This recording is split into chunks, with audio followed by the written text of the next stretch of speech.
Is there any question about the legality or the constitutional nature of what's going on in Texas? Let's just start with that.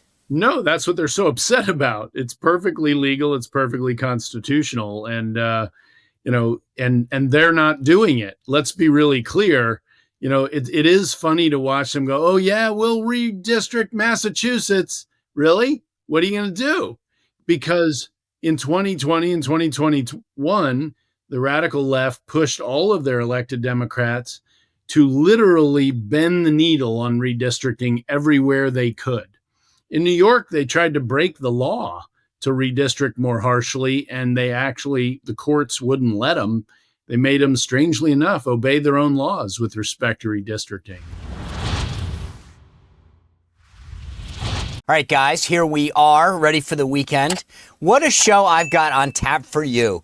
All the big issues in one show.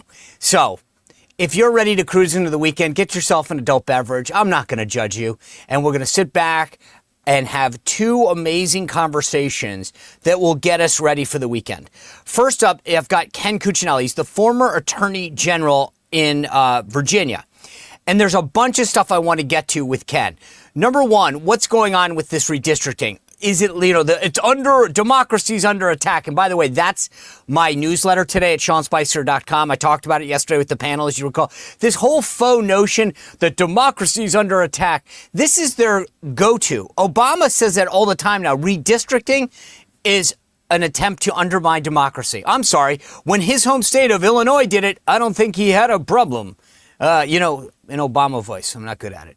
When Maryland did it, not a problem. When New York tried to do it, not a problem. And suddenly now when Texas tries to do it, it's a problem. Unbelievable. Ken Cuccinelli, former Attorney General in Virginia, leading an effort on the Republican side. We'll talk about this. Plus, Trump wants to redo the census. Because right now, and this is key to understand, the census counts people in America, bodies. That's a key distinction. So if you're Democrats and you flood the zone and you put in a ton of bodies, you get more Congress, you get more members of Congress in your big cities if you got illegals. Trump's saying no mas. If you're not in the country illegally, we shouldn't be counting you. So I'm just telling you, this is a big deal. And this undermines why Democrats, this is frankly why they wanted open borders. Yes, eventually they want voters. I get that. That's the real goal. More Democratic voters. But in the short term, it's about getting more congressional seats. And some statistics have it that there's 20 to 25 seats that Republicans would have had it not been for this. This is how big of a deal this is. Breaking that all down with Ken Cuccinelli. Plus, we've got two big elections this year, one in New Jersey and one in Virginia. I want to get his take on the Virginia elections because I think this is important. And then Tyler Pager is the New York Times reporter. And I know you're thinking to yourself, Sean, why are you having the New York Times on the show? But he wrote that book, 2024, about how Trump won and Biden screwed this whole thing up. And you got to think about this. Biden's got a brand new book out. Tyler Pager is a reporter who actually called Biden on his cell phone. He answered it. And remember, Biden's not Trump. He doesn't normally pick up. Tyler Pager got through to him and had a conversation with him, and his aides went nuts. They literally changed the phone number after this. That's how big of a deal this is. They don't want anyone to talk to Biden. But Biden's now got a book coming out. Kamala's got a book coming out. Where do things stand? We're going to talk to him after we talk to Ken Cuccinelli. And then, by the way, next week, big stuff on tap. I'm still working on a major guest. I cannot announce it yet, which is killing me. But I'm telling you, we've got some big guests coming up. Monday, Alex Marlowe from Breitbart's going to be here. A lot to break down with him. Wednesday, John Solomon. I wanted to get him. He was traveling a little. He's coming back to break down the latest in the Russia hoax. We're not going to want to miss this. And then Robert Cahaly, he was sick. Right? So we had Jim McLaughlin fill in last week, give us the latest on polling, but Robert Cahaly, who's one of the best in the business, not that, of course, I love the McLaughlins, but Cahaly, I know, really will break down where things stand as we head into the midterm. So a huge week coming up. By the way, it is Friday, so two things that I need to ask you to do. Well, three things, actually. One, spread the word on the show over the weekend. Say, hey, check out this stuff. You're not hearing it anywhere else. This is what I can do to bring you insight. So please do your best to share the show with others. That's number one. Just send the link. Say, hey, did you watch this? Check it out. Because this is what's going on. Redistricting, all this great stuff. And hopefully ask them to subscribe. Number two, if you're listening on Rumble or YouTube or X, the video of it, I love it. Thank you very much. And if you're joining us at Sticks, thank you very much, especially for the premiere. It helps juice the algorithm. Going into a weekend, that's big. But if you can just take 2 seconds and go over to Apple or Spotify podcasts and just give us a 5-star review, again, super helpful. Thank you for all of that. And then lastly, obviously, it's Friday, so I've got a brand new newsletter out on democracy and really explaining the Democrats are now using this to describe everything. Everything is an attack on democracy, and you're going to want to hear about that. So, all right, first up, Ken Cuccinelli, and then Tyler Page of the New York Times. Before I get to that, though, it is the weekend, so some of us are going to sleep in a little extra this weekend. You guys know, if you don't get a good night's sleep, it's nada. You can do get rid of the red dyes, the ultra-processed foods, whatever else. If you don't get a good night's sleep, it doesn't matter. And about a year ago, I got introduced to Beam's Dream Powder, another crushed bag here of the cocoa cinnamon flavor. It's cinnamon cocoa, if you want to be real. But every night before I go to bed, about a half hour, I take 1 scoop of this, put it in water, 30 seconds in the microwave. I know I've talked to some people who said, Sean, I use milk. I don't really care. Some people don't heat it up. Some people just use hot water from the tap. Whatever your pleasure, I'm not here to judge. But I will tell you that it is a key part of my evening routine. I've tried melatonin pills. I've tried magnesium pills. This has it all natural ingredients, reishi, apigenin, L-theanine, magnesium, and melatonin, all in one thing. And the blend is unbelievable. Honest to God, I would drink this all day long if it didn't put you to sleep. It tastes that good. I love the cinnamon cocoa. I've tried the brownie, amazing. The peppermint, amazing. All the flavors are great. You won't go wrong. In fact, I would argue on your first batch, do me a favor, buy as many so you can try them out. I love this.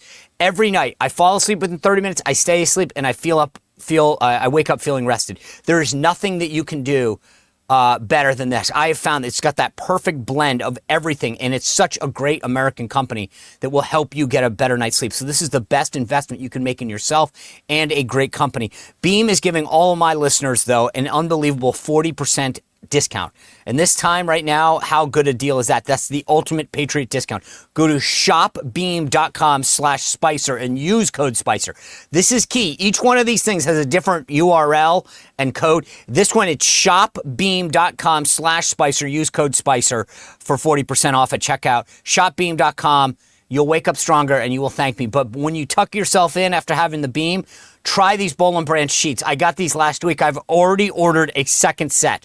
That's how excited I was. When I got them, it made such a difference. You slide into bed. It is so comfortable. It is like the finest 100% organic cotton. It's soft. It's breathable. It's like a durable weave. This stuff is not going anywhere anytime soon. In fact, they are so confident in that you literally get a 30-night worry-free guarantee. If you don't like them, which I don't know why you wouldn't, I'll take yours. If you can get them at a king size, I'll buy them off you. I mean, I honestly feel that good about them. It is unbelievable how thick, how breathable, how comfortable these things are, and they are literally made to last. They've got an unbelievable cooling. I get hot at night, not to share too much. These things are amazing, and I'm telling you, this is the key. Listen to this URL, though. It's bollandbranch.com/Spicer. So you've got a Boll, BOLLAND, spell it out, bollandbranch.com/Spicer for 15% off. But you have to type in the URL exactly like that, bollandbranch.com/Spicer to get 15% off and free shipping. Some exclusions do apply, but trust me, I go for the, the traditional set. And I've already ordered my second copy, so just trust me on this. All right, without further ado, I want to bring in the former Attorney General from Virginia, who is the chairman of the Election Transparency Initiative, Mr. Ken Cuccinelli. Ken, good to see you. Thanks for joining us. My pleasure. Good to be with you again. So this redistricting in Texas, you've been in politics a while. I have as well. I've never heard the rhetoric like I mean, this is redistricting. And it is democracy is under attack. I cannot believe this.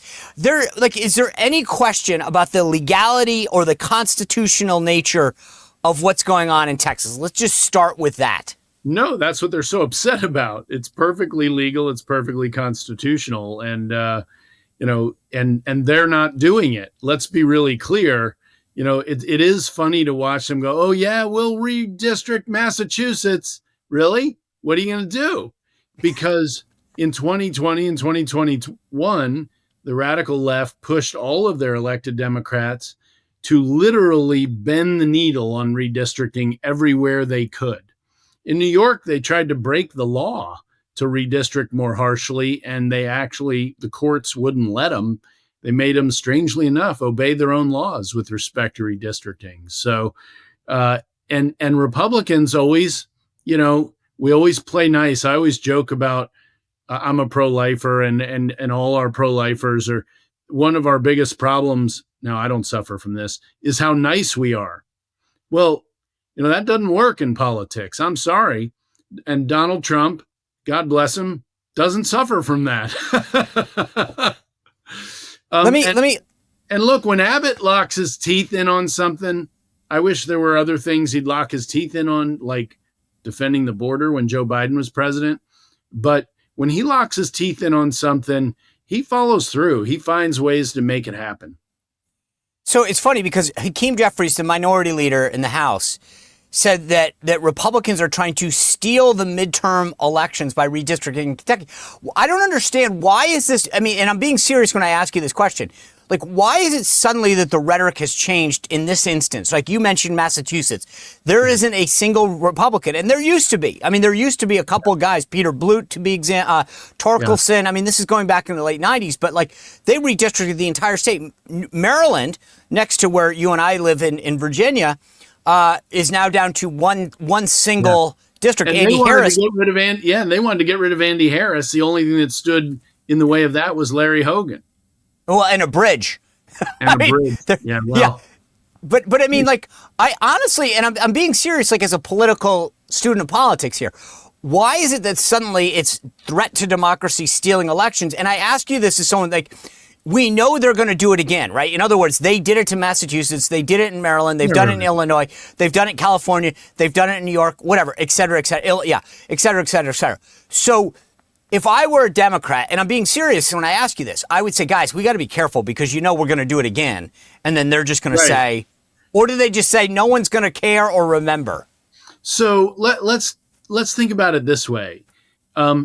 If Congress put in place national redistricting requirements that were actually normal, like you keep cities and counties together and, those kinds of things. And of course, they have the same number of people in them, and we can come back to that. Well, which people? Citizens, non-citizens, but and that were applied across the country. Republicans would benefit for the simple reason that when you measure out all of the extreme redistricting behavior, it's done very heavily in favor of Democrats overall. But they're screaming and yelling because the biggest Republican state is now looking at doing a mid-decade redistricting. By the way, a state that got the short end of the stick in the census 5 years ago, that we now all know, and there isn't really any debate, that the 2020 census was wrong. And it was wrong. In what way? Explain that. Explain that. Explain when you say they got it wrong. What do you mean? So a new feature of the census was implemented in 2020, and it failed miserably. The new feature was a privacy algorithm that was intended to, ultimately make people more comfortable answering questions and things. But it did that by intentionally introducing data noise so that, I couldn't assign a particular answer to a particular person. And the result of that was much messier in rural and suburban areas, which tend to be more Republican on the scale of population density. And those are the ones that got messed up the most, undercounted the most. And so the result was that in a state like Texas, they were counted short by an enormous number of people. And that wasn't realized officially until after the census, because the census is done on this snapshot day. It's like, what is the population on April 1st of 2020? Boom. It's like we take a snapshot of the country, and that's the only thing they'll work off of. Well, I'm a senior fellow at the Center for Renewing America. One of the things we're advocating is to go back and fix the census. Let me be clear, that doesn't mean that states would have to do redistricting, but the data would be corrected at least so we would know just how bad it was. And states like Texas and Ohio that want to do a mid-decade redistricting would actually have accurate data to work with. All right, I want to get to the census in a minute because President Trump making some noise on that. But let me just kind of go down the rabbit hole of redistricting for a few minutes more, and then we want to pivot to this. So right now, there's like the Democrats in Texas have fled. And I keep saying they're going to political sanctuary cities because they're going to Chicago and Boston, New York. I mean, that should be that we should brand that. They're political sanctuary cities. Yeah. There is nothing lost on me that they're literally going to cities that have gerrymandered states. Right. I mean, it's kind of funny. You run to Illinois that completely gerrymandered to claim that your rights are being under attack from gerrymandering, which is not lost on anybody. But in Texas, they're currently fining these Democrats $500 a day. Yeah. Beto O'Rourke is saying that he's going to pick up some of the tab. The attorney general is going to begin to ask the courts in Texas to remove them.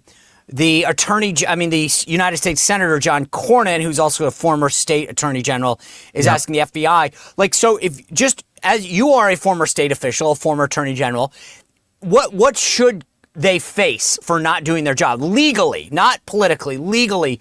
What consequence? So legally, those fines were passed into law after the last time this stunt was pulled in Texas. So, I mean, that's the law of Texas. They're not making that up. That was on the books when these people left the state. I don't know how tightly it's drawn. For example, is it pulled out of their pay? And so Beto O'Rourke might want to help him out with it. But is that a political contribution? You start getting into real... I thought the same thing. I said to myself, how is that not a... Real messes. Right. Also, like, it's not just that, but it's $500 a day, and you do the math, and that starts adding up. Like, I don't know how much a state legislator in Texas makes, but you start doing the math. Huh? Very little. They don't make much at all. Okay, so do the math on that. That's $2,500 a week. You start adding that up. I don't care how much you make. I mean, within a month, you're at what, 10 grand? 10 grand. I mean, that's real money. That's real money. Yes. Yeah, absolutely. So I got to think that so like, let's just beyond the fines. Is there anything legally, like, can they be arrested or be just, I mean, I get it. They're not doing their job, but is that a violation of the law or is that just a Texas thing? No, it is a violation of the law. Every state, I don't know of any state, nor the federal Congress, House or Senate, that does not have the ability of the body to compel the participation of its members. That is not unique to Texas at all. It's just in the last couple of years, we've all seen it play out in Texas, but that power exists all over the country. Interesting. It's not unique. They have a super lawyer that they like to call on the left. His name is Mark Elias, and this is a guy who's been mastering the redistricting efforts on the Democratic side for a long time. Suddenly, he's now talking about he's been sanctioned in past legislative actions. But how big of, I mean, are we on equal footing when it comes to our side, what we have in terms of legal support and redistricting and what they have on their side? Yeah, so two answers to that. One, let's start with Mark Elias. He's not a very good lawyer. He's really not. And as you point out, he's been sanctioned a couple of times. And look, whatever people watching you and I think about lawyers, that is not common. It is extremely rare for a lawyer to ever suffer a reprimand and certainly a court sanction. And he's had it happen a couple of times, including for some very serious lying to a court. He's just not a very good lawyer. And in fact, other Democrat lawyers, if you didn't quote them on it, would tell you the same thing. He's brought cases that really set the law forward for us, backwards for them, like the Brnovich case in Arizona, which was a watershed case in the Voting Rights Act front. And his fellow Democrats were saying, no, don't bring this case. It's a bad set of facts. And he wanted to be the lawyer bringing it, and he did, and they lost. They got their butt kicked. So he's not that good. They throw a lot of money at it. But the fact is they do have more lawyers doing this kind of work on the left than on the right. And that goes back 21 years. That's a very specific number. It goes back to 2004, and it began with the Turn Colorado Blue project, which worked very well for them, and they took it nationally. This is Soros funded, along with other billionaires who we don't know as well, who have for over 20 years financed the efforts to elect secretaries of state long ago, long before we were paying attention. You remember the Minnesota case with Al Franken, where that Secretary of State was really the Soros's machine first big win. It's where real dividends were paid. That Secretary of State was a Soros Secretary of State, and they effectively changed the law to have Al Franken jump over, what was Norm's last name? Coleman, thank you. I should remember this. Over Norm Coleman, who won that election under the laws of Minnesota. He won that election.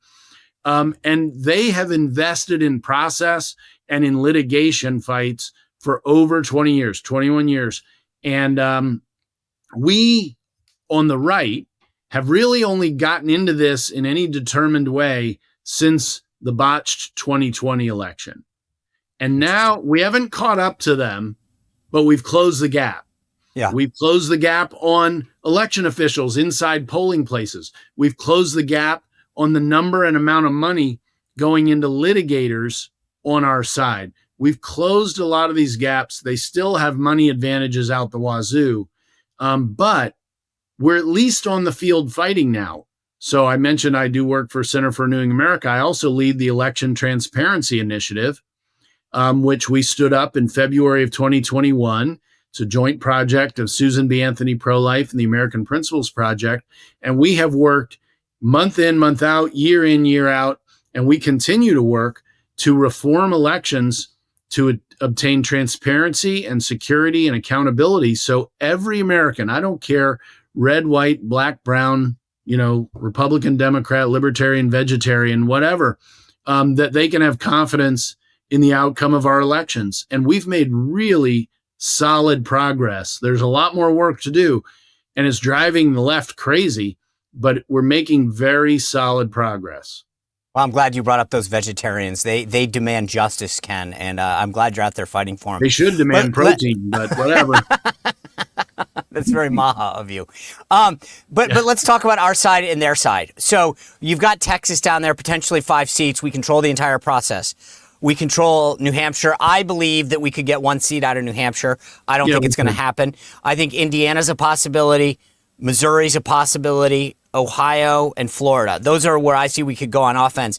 The thing about their side, and I loved this the other day, Massachusetts Governor Maura Healey says that she's threatening to redistrict Massachusetts. Oh, no. Because they own everything there, and then they could still own it. They have since, for the last 3 districtings. Yeah. But like in all seriousness, if you just played out in your head right now, I don't know where Dems can actually go in the short term. But so if you had to do, I asked this of the panel yesterday, if you had a crystal ball and said at the end of this cycle, what are the states and what is the net that you think Republicans have versus them?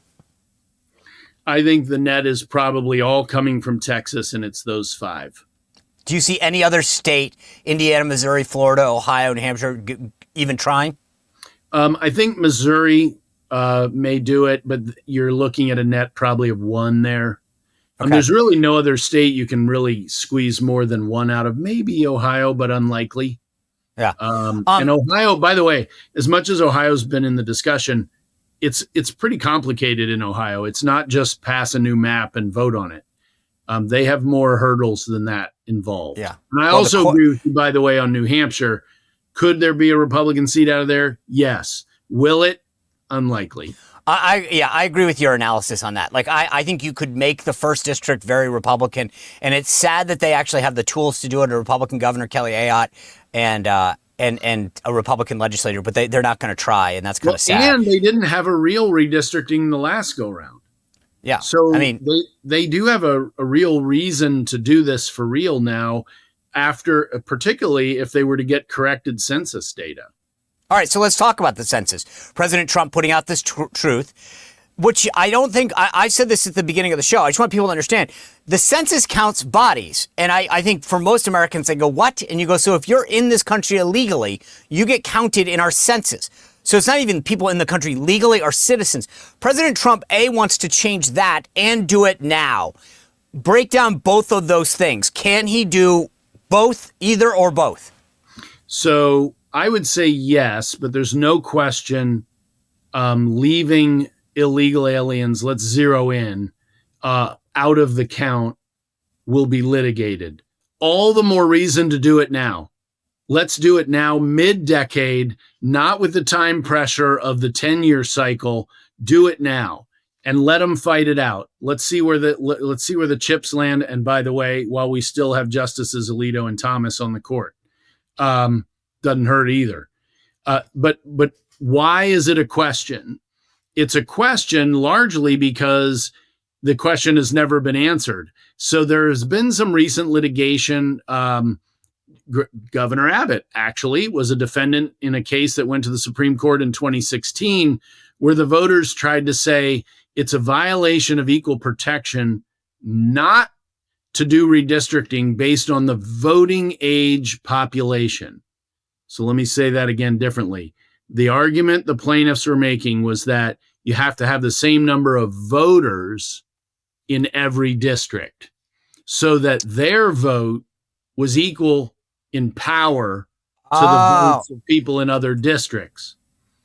And the court said that that is not constitutionally required, that but they used interesting language. I actually reread this case again today, thinking we might talk about it.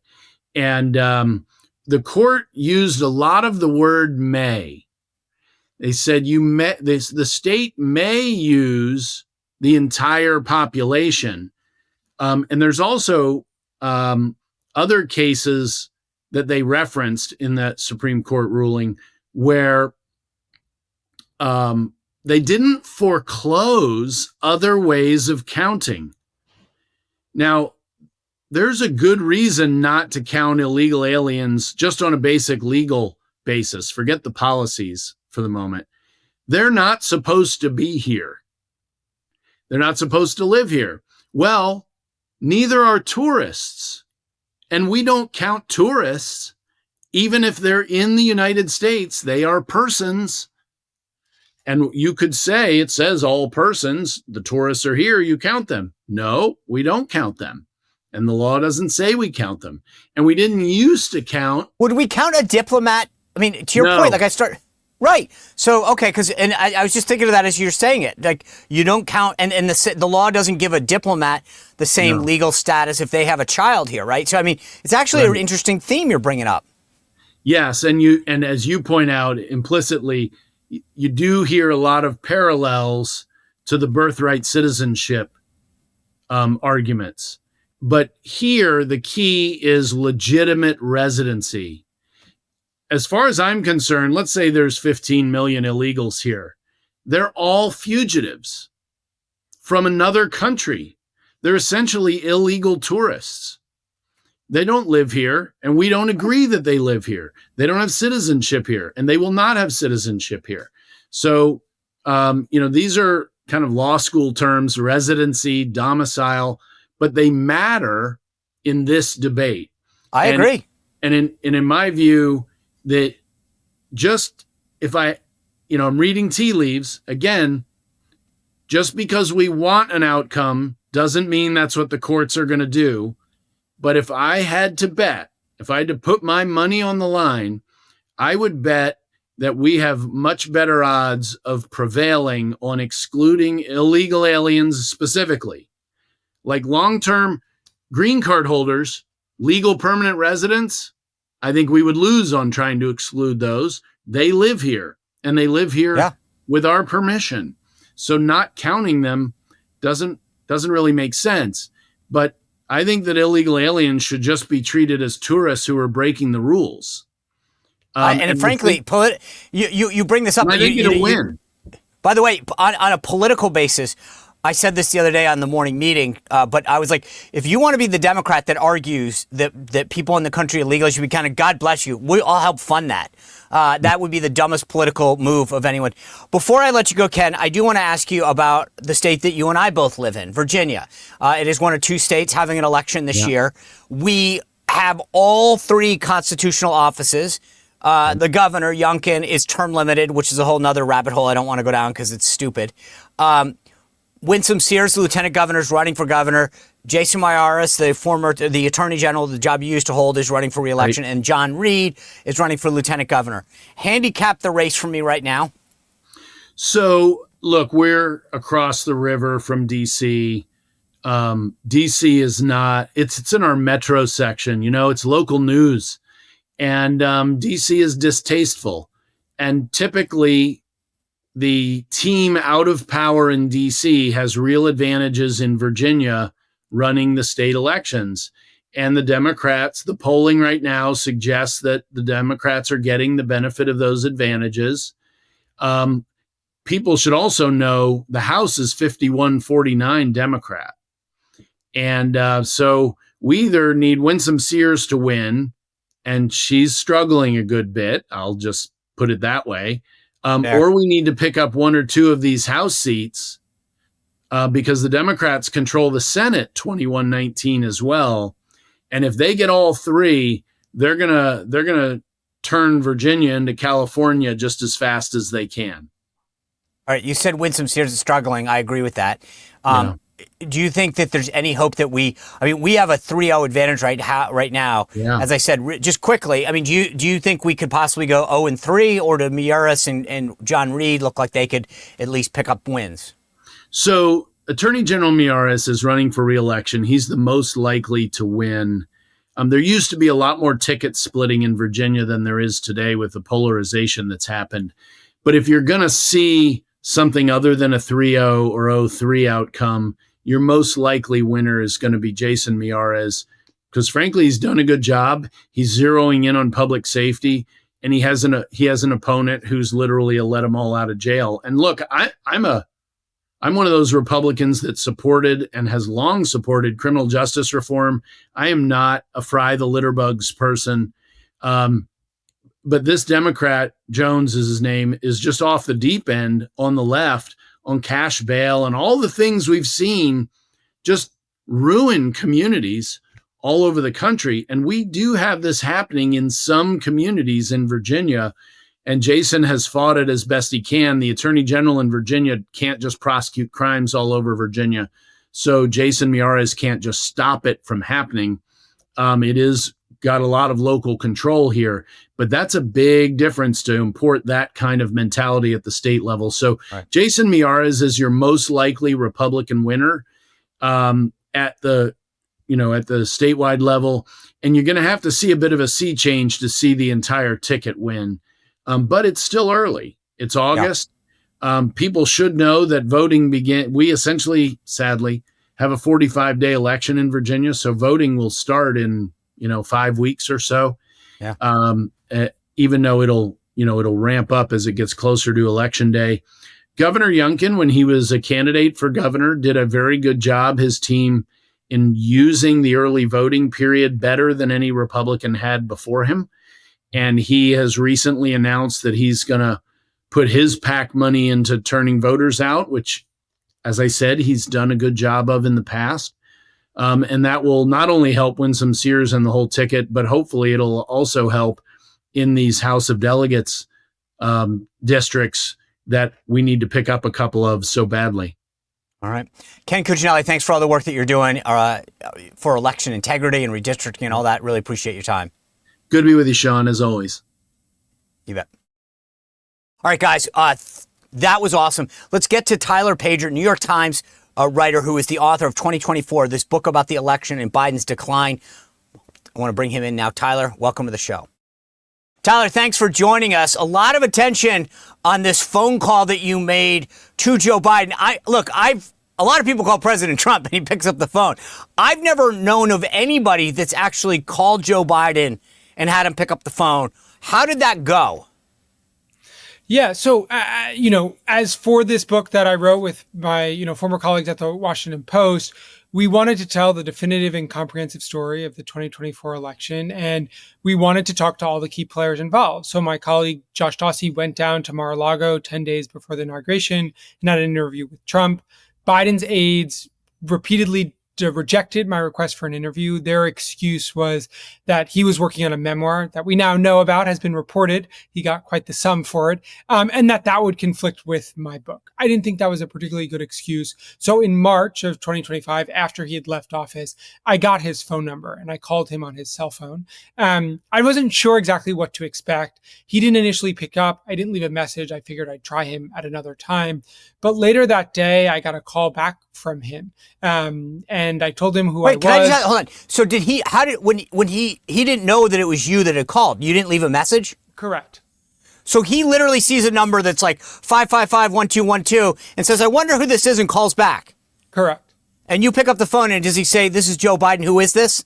I mean, it's actually funny. I was at my apartment and my phone was connected to a Bluetooth speaker and there was music playing and it was interrupted by the, sort of Bluetooth saying call from Joe Biden. So I quickly grabbed my phone and answered it. And I don't exactly remember what he said, but I think he said hello. And I said, hi, Mr. President, told him who I was. I'd been covering him for 6 years and what I was working on and why I thought it was really important to talk to him for the book. He said he was about to have dinner or having dinner and that I should call him back the next day. Shortly after I got off the phone, I immediately got swarmed with calls and texts from Biden's aides. I didn't answer or engage with them. They had made clear that they did not want me to talk to him. And he said that I should call him the next day. So the next morning I called him back and he picked up and he was getting on an Amtrak train. So there was like noise and commotion. He answered 2 very brief questions and then got on the train and hung up. Didn't say, don't call me back. Why are you calling me? Remember, he told me to give him a call the next day. And then when I tried to call him back later that day, it went straight to voicemail. And 2 days later, when I called the same number, it was replaced with a message from Verizon Wireless that said this number has been disconnected or changed. Oh my God. Can you imagine? I mean, I just think of this, the contrast of how many people have President Trump's cell phone and call him.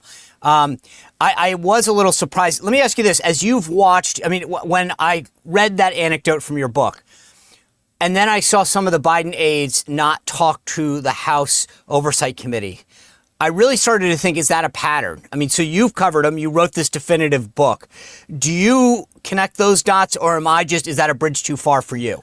Yeah, I think they're 2 different matters, right? I think one of them is a legal proceeding or quasi-legal proceeding. And there are concerns that I've heard from the Biden folks about participating there. And some of them have, not all of them have. Right. But I think to take it away just from that specific, House investigation, there was a culture around Joe Biden that he was not nearly as available. I mean, Trump is in his own camp of a president that repeatedly picks up the phone from anyone who calls. We have not seen a president like that in modern times, but it is undoubtedly true that Biden was not engaging with the press as much as his predecessors were. And throughout his entire presidency, he never did an interview with the New York Times, the Washington Post, the Wall Street Journal. He did intermittent TV interviews, but he was not a president that was regularly engaging with the press compared to his predecessors. One of the criticisms, especially from my side to a lot of the reporting that's come down, whether it's your book or Jake Tapper's, is, wow, now we find out. When you hear that criticism, how do you answer that? Yeah, I think there's a few things. One, the idea that Joe Biden was old and that voters had concerns about his age and him running for re-election was not new. If you look at polling from before the 2022 midterms, the majority of voters, including the majority of Democratic voters, thought Joe Biden was too old and did not want him to run for president. So this was not something that came up after the debate that then people started to pay attention to his age. This is something we were writing about in real time. And every time you went out on the campaign trail and talked to Democratic voters, they kept talking about their concern that they didn't actually think Joe Biden was fit to run for a second term. Even his supporters felt that. So I think if you look at just the sort of case study of voters, very clear what story they were telling. Also, we wrote many stories about his age and questions and concerns about it from voters' perspective, from other lawmakers, and the like. I also think one of the things about this story, Sean, is that a lot of people were not willing to talk about this when he was president. And that is a conundrum that reporters face all the time, regardless of which president is in office, in which aides and friends and colleagues are not fully transparent about their concerns. I think we catalog the ways in which they made accommodations for his age. But Sean, I think the other important thing to tell your viewers is that many of the people who worked for Joe Biden genuinely believed he was fit and able to serve as president. We have reporting and interviews in the book with Mike Donlin, who called it an act of insanity that Democratic voters and leaders pressured Joe Biden to drop out. They thought, and still do, that he could have defeated Donald Trump should he have won. So I think it's important to understand, even with the revelations and the questions and concerns, many of Biden's inner circle still believed he should have stayed in the race and still believe to this day that he could serve as president, which many voters clearly do not agree with that assessment. Well, I testified in front of the Senate Judiciary Committee a few weeks back, and one of the questions they asked me was how do we prevent this? And I mean, to your point, I mean, the aides are going to be the aides. They're going to, I was unapologetically supportive of President Trump. I mean, that's what you do as an aide to the president that you serve. But I did say there were some tells, and one of the tells that I thought was interesting is when the Biden White House stripped 440 hard passes. I have to think part of it was trying to take away some of the heat that might come from some independent reporters. If you got asked that same question, based on all the reporting that you did for this book, what do we look for going forward? How would you answer that? I mean, I think one of the challenges, and this is time immemorial, is reporting on presidents' health. And this is not a partisan issue. This is something that, given the nature of patient-doctor privileges and sort of secrecy around president's health, it's a challenge for every American and everyone who cares about the president and getting transparency. The way in which the doctor reports to the president, it is a challenge to really get a full accounting of a president's health. I think there are various conversations about Congress trying to pass laws demanding certain amount of disclosures and transparency.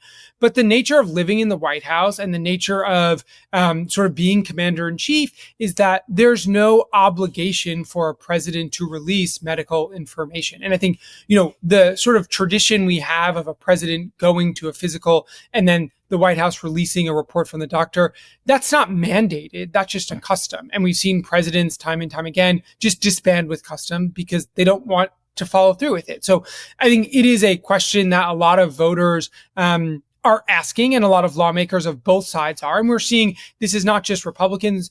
Democrats, too, are calling for more transparency around lawmakers' health, particularly the president. You mentioned the book that Joe Biden's team said he was writing and the conflict it would pose. But it's not just Joe Biden. He's writing a book. He got $10 million reportedly from Hachette. Kamala Harris is now writing this book, 107 Days. Even Corinne Jean-Pierre says she's writing a book. In the course of writing your book, you and your two other co-authors, obviously you mentioned Mike Donlin. I'm sure you talked to every top aide. Just when you look at the landscape now and say, okay, there's 3 books coming out. And how would you, if you told somebody based on, again, because I figure you guys talk to all of these people, what do you think they want to put out? If they thought your book was competition, what do you think that the narrative is that they might want to try to sell us on? That everything was roses and sunshine? I mean, what is, because if they're using the phrase it's competition, they got to think that they're going to have something in it that you're not. But I just figure because you talk to all these folks, you got to be picking up tells what they're going to, is it about settling scores? I got to imagine he's going after Pelosi and a bunch of other people to try to settle scores about who undermined him, et cetera. What did you pick up in the course of your reporting for this book? Yeah, and Sean, you just named 3 books. I think there are many other senior Biden officials who are either writing or planning to write books. So we will have a library of books to read in the coming months and years from Biden officials. Look, I think they want to tell their side of the story, whether that's from Joe Biden's perspective about, trying to shape his legacy and how historians will remember him and decisions that he made. I imagine, given sort of the focus of the end of his presidency and too much of his presidency, Biden will talk a lot about foreign policy and his engagements with world leaders.